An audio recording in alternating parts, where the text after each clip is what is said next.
So if you or anyone you know is looking to buy a home this spring, this is one of those videos that you kind of have to share with them because I'm going to give you some insight that might mean the difference between you getting a house or not, or the difference of you regretting your purchase for the rest of your life. We are entering into what is likely to be a very strong spring market for sellers. Not a ton of inventory and a good amount of buyers with low interest rates here in New Jersey. It is different than a lot of other parts of this country.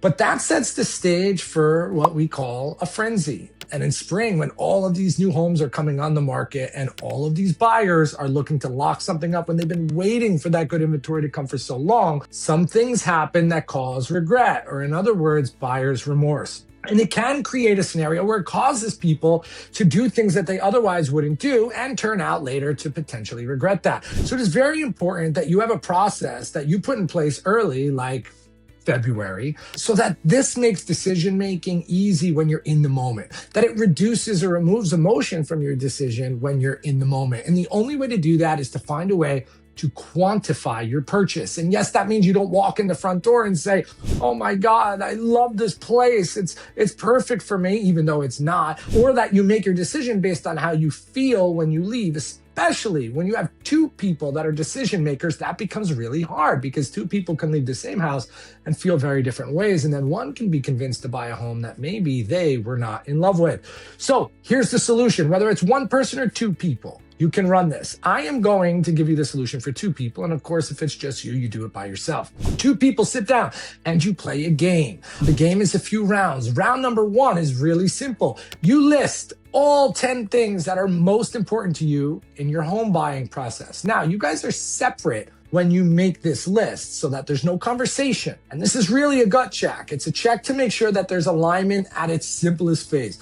So we list all 10 things, no particular order, that are important in buying a home. Then maybe if you want to spice things up, you add a glass of wine to this process. So then you come together and you what? Compare your list. This is your first check to make sure that you have alignment with the person that you are buying a home with. Or if you're buying it by yourself, you just review the list and make sure that that's accurate. Then comes round number two. If you're feeling really risky, you can pour another glass of wine, separate. And now you're going to take that list that you have and you're going to rank them from 1 to 10. 1 being the most important and 10 being the least important to you out of that list. And what you'll come to find is that many people who thought they were in alignment now are not. That somebody's 1, 2, and 4, somebody else is 7, 8, and 9. And what ends up happening is if you don't figure that out now and you walk into a house and try to figure it out, you're not going to find alignment. Someone's going to, oh my God, I love it. And the other one isn't going to really be into it. And you're not going to know why, because in all your conversations, you were what? Looking for the same thing. So after that second glass of wine and after you have your rankings from 1 to 10, you're going to come together.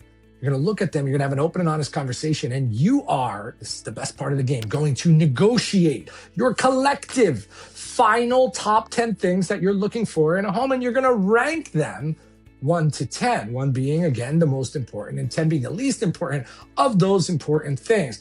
And so now you are armed with something that most buyers are never armed with. And it's a way to make a decision based on facts, not on feeling. So that when you walk into that house and you're like, oh man, I love it, but it doesn't have this, this, and this, you know if that this, and this are a 1, 2, and a 3, or a 7, 8, and a 9.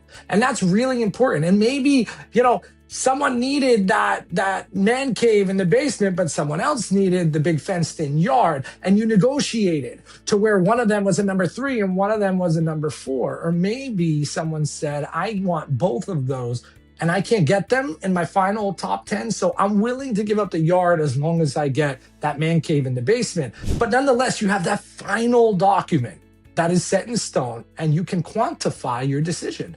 You can look at the house and say, wow, it doesn't have this, but that was our number 8 and it has everything else. This is it. Let's go. As opposed to walking away from a house that could have been perfect, had 9 of the 10 things, and the thing it didn't have was actually a number 10, but because you never had that conversation, it created hesitancy, which caused you to not put in that offer or to not put it in at the number that you thought it should be, simply because you didn't take steps through this process first. I highly encourage you to take this extra couple minutes in preparing for the spring market as a buyer. Do not be making decisions based on emotion.